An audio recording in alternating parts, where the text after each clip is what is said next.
cette vidéo, j'aborde avec vous le sujet de la valorisation de l'estime de soi, de renforcer la confiance en soi pour l'enfant ou de dépasser les difficultés ou les frustrations de peut-être d'échecs que l'enfant peut vivre dans l'instruction de façon générale, que ce soit dans l'instruction quand on est parent instructeur et qu'on fait l'instruction en famille, ou dans l'instruction de parents qui accompagnent leurs enfants ou qui veulent essayer de renforcer la confiance en soi de l'enfant dans ses apprentissages quand il est un petit peu quand il se sent en échec ou pas capable de. Donc, je partage aussi un petit peu de mon expérience parce que quand Luna était plus petite, qu'elle avait 3, 4 ans, 5 ans, enfin dans cette phase-là, elle pouvait très vite se frustrer et laisser tomber ce qu'elle était en train de faire. Donc de ne pas surmonter la difficulté qu'elle rencontrait, de pas que quand les choses ne se passaient pas comme elle avait envie que ça se passe, ou quand le résultat n'était pas celui qu'elle attendait. Donc ça, on l'a vécu quand on était dans l'apprentissage par moment de certaines choses. Maintenant encore, ça peut arriver, mais plus au même degré, bien sûr, parce qu'elle gère ses émotions autrement et qu'elle mûrit. Mais ça peut lui arriver quand elle se trouve face à une notion qu'on aborde quelque chose qui lui semble difficile, de se bloquer, de se braquer, de ne pas vouloir continuer à aller au-delà d'eux ou d'aller jusqu'au bout. Donc là, voilà, je partage de mon expérience, de ce que j'ai pu observer, de ce que j'ai pu mettre en place. Mais je vais un petit peu plus loin pour aussi les enfants qui ont vraiment un manque de confiance en eux ou qui peuvent se sentir nuls, pas capables d'eux ou qui face à des difficultés scolaires ou à des échecs scolaires, peuvent atteindre l'estime qu'ils ont d'eux-mêmes. Donc là, je vais utiliser et partager avec vous ce que j'ai pu aussi apprendre en formation dans la communication non violente, dans les ateliers de parentalité. Voilà, des petites astuces que je pense très très utiles et que j'ai pu aussi utiliser avec les enfants dans d'autres situations. Donc, la première chose, c'est que j'avais envie de vous parler du langage qu'on peut utiliser à ce moment-là, d'utiliser toujours un langage qui est positif. Par exemple, quand j'étais dans cette situation-là, ce que je répétais à Luna à chaque fois, et même en dehors des moments où elle pouvait être dans cette frustration-là, c'est de toujours leur rappeler, parce que je pense qu'on le dit peut-être pas suffisamment, mais toujours leur rappeler que dans la vie, tout le monde se trompe, nous-mêmes on se trompe, et de donner des exemples précis. Je sais que, par exemple, j'aime bien cuisiner, et les enfants trouvent toujours que quand je fais des gâteaux, c'est très très bon. Alors, j'utilisais par exemple cet exemple-là où je lui disais que quand j'ai commencé à faire par exemple de la pâtisserie ou des gâteaux, je me suis souvent trompée, des fois c'était pas bon, que ça allait à la poubelle, et que avant d'en arriver à faire des gâteaux très très bons, je suis aussi passée par des phases où c'était pas bon du tout, pas mangeable, et où tout ce que j'avais pu faire, c'était la poubelle. Mais je recommençais, c'est ce qui arrivait à ce que j'arrive à me perfectionner et à ce que maintenant les recettes soient bien meilleures. Par exemple, voilà, c'était mon exemple. Il y en a d'autres, mais voilà, de leur rappeler que nous aussi on se trompe, que chaque membre, que chaque personne qu'on connaît se trompe, et puis de même proposer des exemples pour qu'ils se disent, bon, elle me dit pas juste ça comme ça, c'est pas des paroles en l'air, il y a des exemples précis. Et puis, de donner des exemples, et puis de dire que surtout, quand on se trompe, c'est normal. Et c'est normal parce que quand on apprend ou quand on est dans l'action d'eux, on se trompe, mais c'est pas grave, on recommence. Voilà, on recommence, que même les champions, avant d'être des grands champions, ils se sont beaucoup trompés, ils se sont beaucoup entraînés pour en arriver là où ils en sont aujourd'hui. On peut aussi donner des exemples précis de personnes, de personnalités ou de champions qu'on admire et qui qui a peut-être, voilà, qui est passé par plein d'échecs avant d'en arriver là. Ça peut fonctionner avec les plus grands. Moi, je sais que c'est des mots qui touchaient, en tout cas, Luna.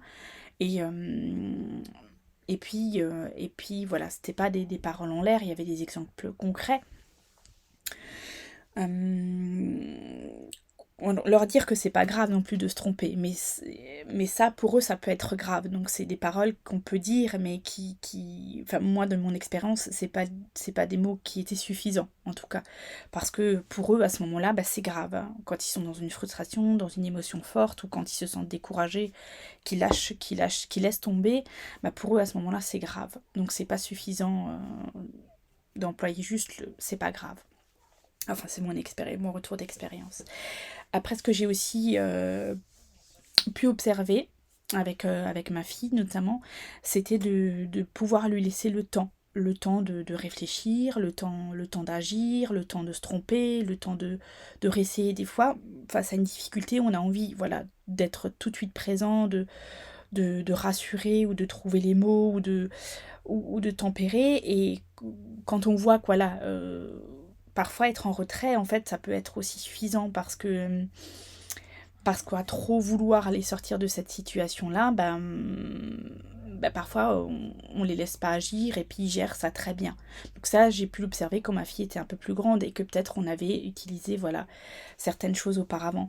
Mais maintenant, je réagis plus forcément tout de suite. J'attends de voir comment elle va se comporter face à ça, même si je vois que ça la titille, ça l'agace un peu. Je vais pas intervenir, voilà, tout de suite, leur laisser le temps de.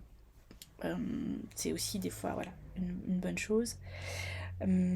Quand je me trompais aussi, à chaque fois que je faisais une erreur ou que je me trompais, ça pouvait être des erreurs toutes bêtes, hein, mais faire tomber un verre, écrire quelque chose et barrer ensuite, voilà, se tromper dans une recette de cuisine, enfin toutes les fois où moi j'ai pu me tromper, ou alors des fois je me disais bah voilà, là c'est l'occasion peut-être de se tromper entre guillemets. Je le disais à voix haute, je lui disais ah là, et puis avec sincérité vraiment, voilà, avec sincérité, c'était pas de jouer la comédie, mais c'était vraiment de dire là je me suis trompée, je saisis l'occasion pour le dire aux enfants, parce qu'ils sont occupés à autre chose ou qu'ils le voient pas forcément, mais nous à ce moment-là on sait qu'on s'est trompé ou qu'on a fait une erreur ou que... Et puis voilà, de verbaliser à ce moment-là. Donc je leur disais ah la mince, voilà, je me suis trompée, ça m'embête, mais bon, c'est pas grave, bon bah je vais recommencer et puis ça ira bien. Voilà, donc de mentionner quand nous aussi on se trompe. Valoriser les choses qui sont bien faites ou qu'ils ont entrepris avec réussite ou dont ils peuvent être fiers et voilà, le valoriser, le verbaliser avec précision et sincérité à ce moment-là. Par exemple, dans l'instruction, moi je me souviens que Luna, quand elle était dans sa phase où elle avait envie d'écrire, où elle s'entraînait à écrire, il y a certaines lettres, qu'elle écrivait, que je trouvais moi très jolies, très bien faites, mais pour elle c'était moche. Elle me disait bah, c'est moche, c'est pas beau. Et objectivement, je trouvais que c'était vraiment, enfin que vraiment pour son âge, c'était vraiment bien. Mais pour elle, c'était pas bien. Et puis du coup, ça lui avait donné l'envie de pas vraiment recommencer en fait, de pas aller au-delà, de pas continuer à s'entraîner. C'était moche, c'était pas bien. Euh, Elle avait plus envie de le faire. Donc à ce moment-là, je me souviens que je décrivais quand elle était dans l'écriture, et il y a certaines choses où je lui disais, mais là je vois que le E que tu as formé, il a un bel arrondi, que le trait n'est pas du tout tremblant. Enfin voilà, je décrivais vraiment en détail ce que je pouvais voir, en valorisant vraiment les lettres qui étaient vraiment très bien tracées.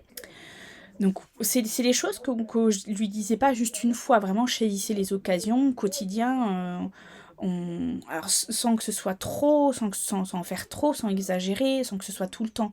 Voilà, c'était vraiment, là j'observais que c'était une occasion et que, voilà, fallait la saisir et puis prendre le temps d'observer ce qu'elle faisait avec elle, hein, et de valoriser. Ensuite,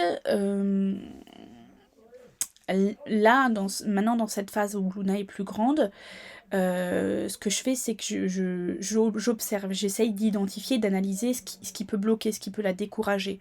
Est-ce que c'est parce qu'elle n'a pas bien compris une consigne? Est-ce que c'est parce que est-ce que c'est parce qu'elle elle-même se met une pression? Est-ce que c'est la façon d'aborder les choses qui lui semble pas parlante? Voilà. Est-ce qu'elle préfère utiliser un matériel plus qu'un autre finalement? Donc c'est vraiment d'observer et d'analyser ce qui peut poser problème ou ce qui peut décourager. Ou même de revoir parfois des objectifs à nous, de se dire, bon là je vais lui proposer ça parce que je pense que elle va y arriver, elle en est capable, peut-être que je suis allée trop vite, peut-être que c'est pas approprié, ou finalement peut-être qu'elle peut aller beaucoup plus loin. Enfin voilà, d'essayer d'analyser, d'observer, d'être un peu en retrait pour voir quand ça persiste ou quand les choses se répètent, de voir peut-être vraiment ce qui peut bloquer. Donc ça, je le fais maintenant avec ma plus grande, parce que des fois, je vais lui montrer quelque chose et pouf, elle va avoir un coup de stress, elle va dire non, je le fais pas. Et je vois que là, si elle le fait pas, c'est qu'il y a quelque chose qui est pas clair, ou quelque chose qui lui semble difficile. Et alors, il faut lui rappeler à ce moment-là que c'est pas grave de pas y arriver, que c'est pas grave de se tromper, qu'on est là pour les accompagner, et qu'on va voir ensemble ce qui est pas clair, ou qu'on va changer la façon de faire si ça lui parle pas.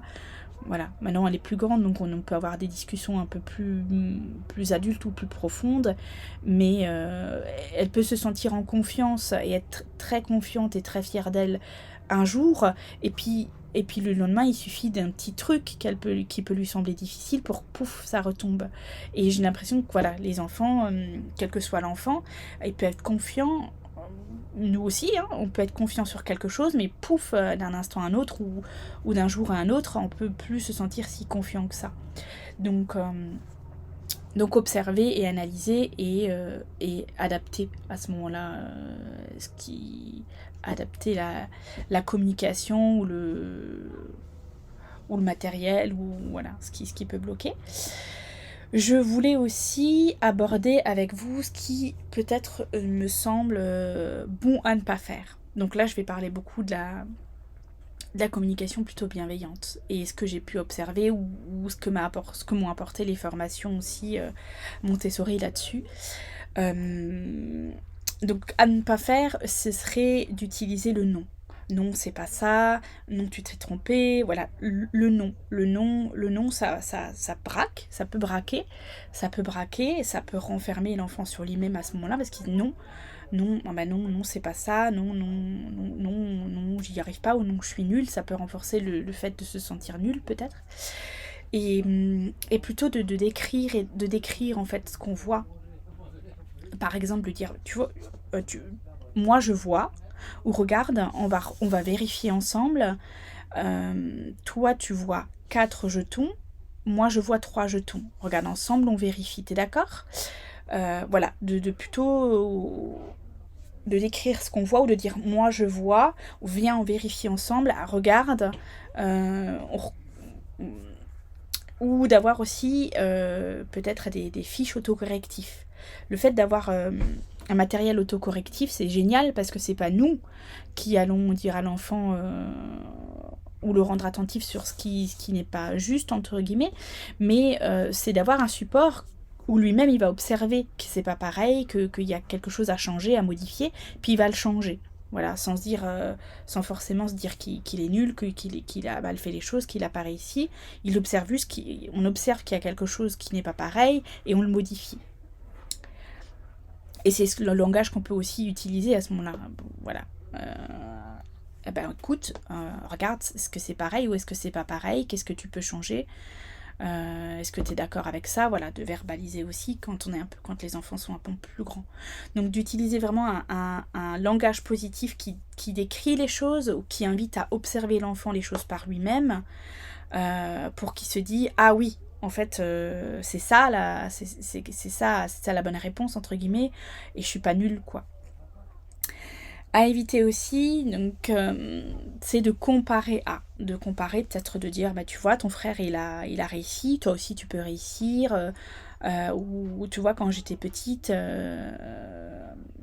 bah, si j'y suis arrivée, tu y arriveras aussi. C'est peut-être de comparer parce que finalement quand on se fait comparer à quelqu'un de mieux que soi, ou qui a réussi mieux que soi, bah finalement on peut penser que ça peut donner à l'enfant l'envie de surpasser les choses, mais voilà, ils n'ont peut-être pas encore cette maturité, ce recul.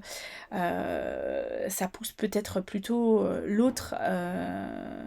On se sent moins bien que l'autre si on est comparé à mieux que soi. On peut se sentir moins bien qu'eux, au lieu de se sentir poussé à. Maintenant, un petit bonus. Un petit bonus, pareil, d'une astuce que j'ai expérimentée. Et que j'ai beaucoup pu voir par des spécialistes ou sur internet, c'est ce qu'on appelle les post-it de la réussite. Moi, c'est ce que j'appelle les post-it de la réussite. Alors, il vous faut des post-it, des stylos ou des feutres de couleur, et puis je vais vous expliquer un petit peu en quoi consiste ça, et ce que ça peut donner, et comment moi je l'ai utilisé. Donc, quand j'étais dans cette phase-là, où par exemple Luna se décourageait de s'entraîner à écrire certaines lettres, alors que je trouvais que c'était très joli, et que ça l'avait un petit peu braqué, j'avais donc utilisé des post-it, et puis j'avais noté toutes les choses que je trouvais qu'elle avait bien réalisées, toutes les choses dont elle pouvait être fière d'avoir réussi ou d'avoir accompli, ou même toutes les choses qui lui avaient procuré de la joie, qu'elle avait entrepris, qui lui avaient procuré de la joie, de la satisfaction.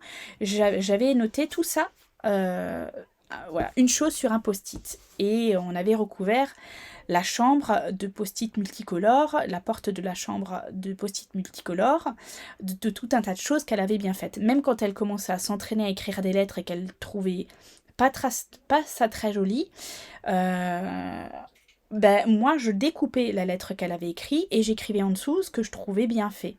Par exemple, le fait que la lettre L en cursive pouvait être bien arrondie, qu'il n'y avait pas de tremblement ou d'instabilité, et que moi, je trouvais cette lettre bien réalisée. Donc voilà, c'est quelque chose, je pense, qui peut être utilisé quand l'enfant se sent découragé face à quelque chose dans son apprentissage, face à une difficulté qu'il est difficile peut-être de surmonter. Ça peut être aussi une façon de booster l'enfant. Je me souviens que Luna, ça l'avait beaucoup boosté aussi et autonomisé, dans le sens où on relisait régulièrement les post-it sur cette porte-là, et puis le regard qu'elle portait sur elle-même, c'était de se dire, bah ouais, j'accomplis, je fais plein de choses importantes, je fais plein de choses que finalement je réussis avec un peu de temps ou avec un peu d'entraînement.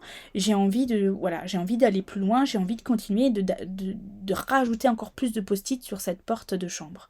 Donc ça avait aussi renforcé sa motivation et son autonomie. Et cette petite astuce-là, ça permet aussi, et on peut le dire à l'enfant quand on est devant ses post-it, de lui dire, tu observe tout ce que tu accomplis, observe toutes les choses que tu réussis en prenant le temps, en t'entraînant, observe les progressions que tu fais.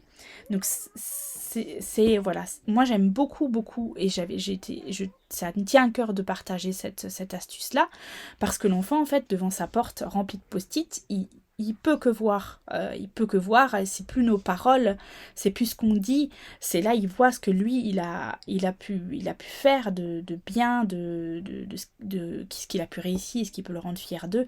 Là il l'observe, et il a des exemples très précis, donc c'est plus juste peut-être pour lui des paroles en l'air. Une petite vidéo, petite séquence d'images pour vous donner à peu près un peu ce que ça peut, pour vous montrer un petit peu ce que ça peut donner.